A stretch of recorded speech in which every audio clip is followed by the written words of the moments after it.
Um, this poem's a little bit niche. I don't know if anybody here is from South Shields. Anyone from South Shields? That man there might get a couple of the references. But hopefully, you just think about the small things that make the town where you were born or you live different and special. Because this is how I feel about South Shields. So, South Shields is the lad riding his bike whilst carrying another against the flow of traffic all the way down the Johnner. It's the lass riding a moped on the footpaths of Biddick. Not a single fuck has given it all. It's the dog in the buggies as lost as his owner, surrounded by the hordes of disenfranchised others. It's Ridley Scott, but sadly not Tony, his brother, and maybe that's why the local boys' films are better. It's the world's greatest half marathon. The Brendan Foster cash cow marches on, entrance fees rising above the rate of inflation. It's John Kirkpatrick, but none of his donkeys. An entire Labour council and Mr. Monk. Information, defamation, public funds misappropriation. It's the recently lifted suspension of our CLP. Separation of local government from their own party's MP. No strength in unity and no solidarity. It's urban decline, the loss of Woolies and Marxies. Decades of neglect from centre-left and the Tories. The industrialisation of this nation only feeds working class desperation. It's councillors with a not on my doorstep mentality, describing as a doss house what is in reality, a chance at salvation in the form of cheap accommodation. It's a rise in homelessness, a rise in hopelessness. Third sector workers speaking like big businesses. The marginalised, marginalising other marginalised, racing to the bottom to create the areas most despised. But we are also the people, the location and the history. Never have we had a conservative constituency. We're the country's first ever settled Muslim community, a lesson in multiculturalism, harmony and diversity. We're the coasts and the cliffs and the beautiful beaches, and the mouth of the Tyne towards more cosmopolitan reaches. We're filled with monuments of previous industry power, under the watchful eye of our own angel, the water tower. We're not the homogenous label of Geordie. We're unique in all of our sand dancing glory. It's these things that make sure this town will battle on. Imagine not being from South fucking Shields, man. Enthusiasm for my hometown. It's reflected in my despondency and me kind of utter just about politics and the current discourse, and I hear the word but the narrative and all that shit, right? So this is the only poem I've ever had that's appeared somewhere that somebody could pay money for.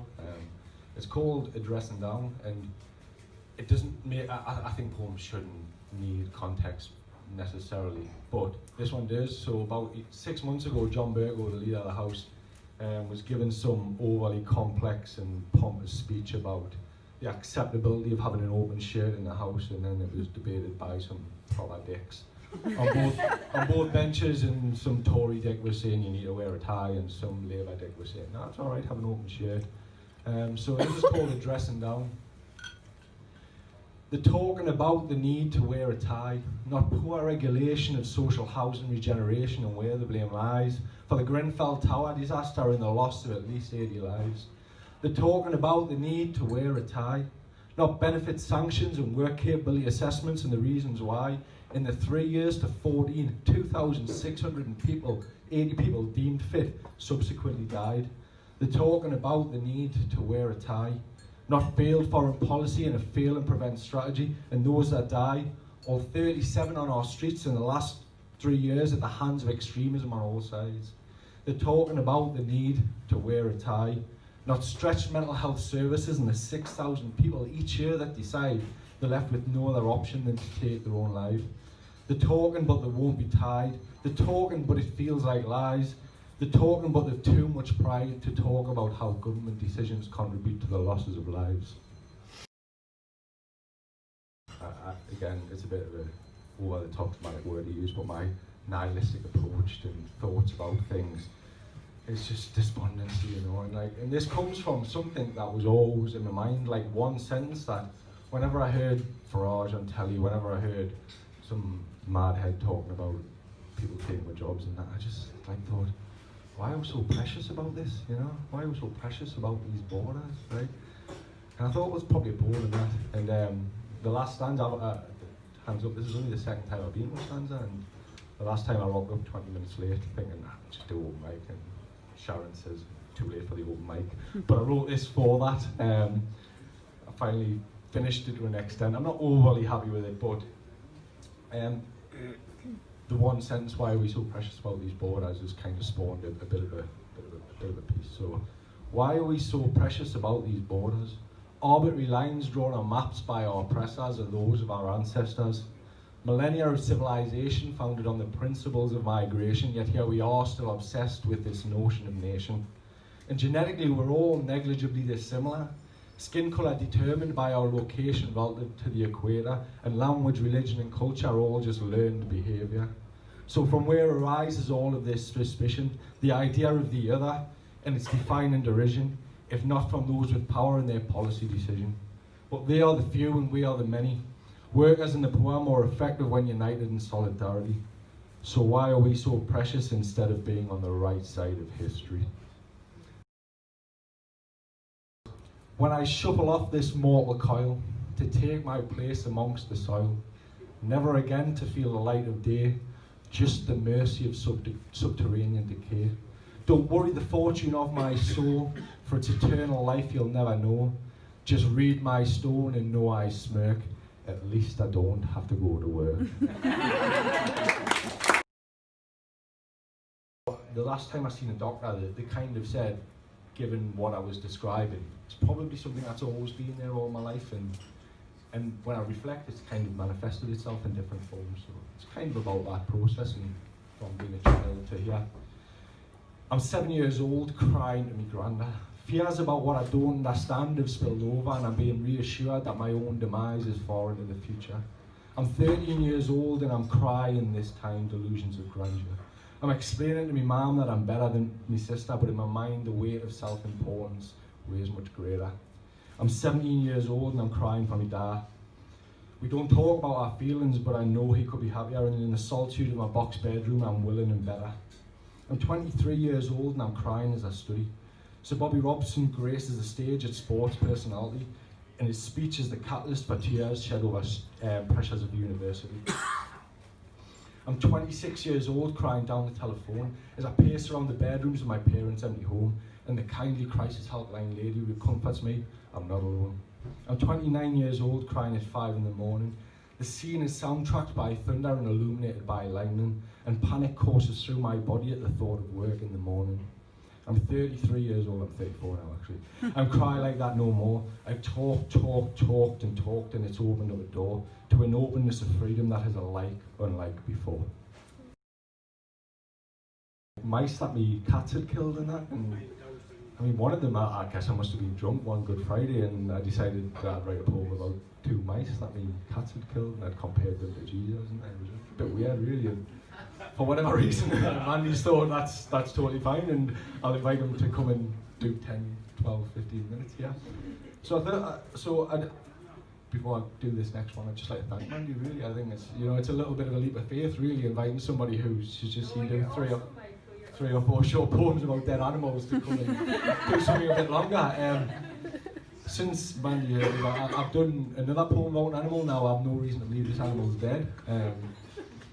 It was alive the morning that I wrote this poem, so it was a bird. Birds died quite young, I would imagine, so it might be dead now.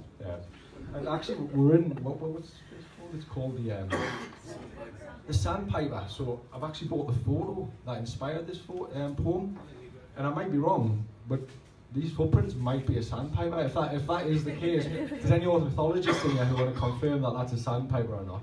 But I was in a play park with my daughter, and the play park was right next to the beach, and she was in the sand pit. And why there was a bird in the sand pit, not on the beach 100 yards away, I'm not sure. But it left some footprints, and it's again, I think this is a GCSE 6th form kind of level poem. But what I like about it is I took this photo, seen these footprints, took this photo, and I couldn't really finish it. It was going nowhere, and then it turned into more kind of communist propaganda. So I really like it. It's possibly one of my favourites. So that's the photo that I took, some footprints in the early morning. The early bird captures the word and leaves it in its wake. Why, oh why, its footprints cry as they head into the wave? Have sands of time not broke the line of man's long toil as slave?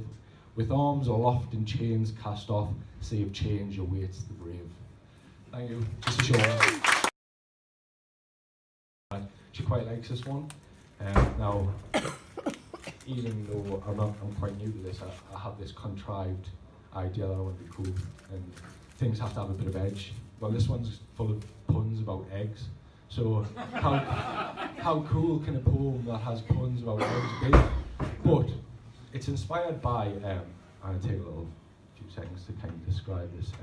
I think most people are born good, and I don't know if anybody else shares that view. Most people are, but sometimes in life you come across people who are exceptionally good, and you might not know them for long, but they kind of stick in your mind. And I'd say in my life I've come across like a dozen people like that who they weren't necessarily close friends, but you just know they have an aura, they have a way of being, like you just know the good people. And this is kind of a song for them, so there might be people in this room who are like that.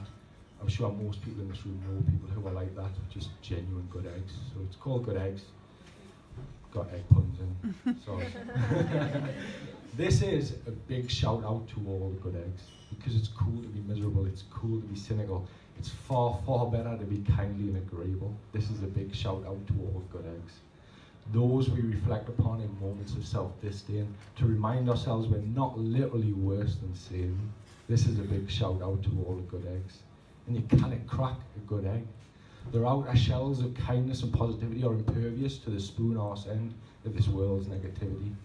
This is a big shout out to all the good eggs. And you cannot overboil a good egg. They were soft in the middle right now, they were soft in the middle at 7. And if such a place exists, they're a shoo-in for heaven. This is a big shout out to all the good eggs. They were there for the kids getting shit at school. Anecdotes to the cliche that children can be cool. So let's raise a toast. Let's raise some toast. To all the good eggs. The last thing you breakfast each day in Greg's, you mate with the thickest Greg's, the mother of Greg's, the mother of 2. That's a mother to all. At 4'11", there's no other as tall. This is a big shout out to all those good eggs. Thank you very much. Cheers.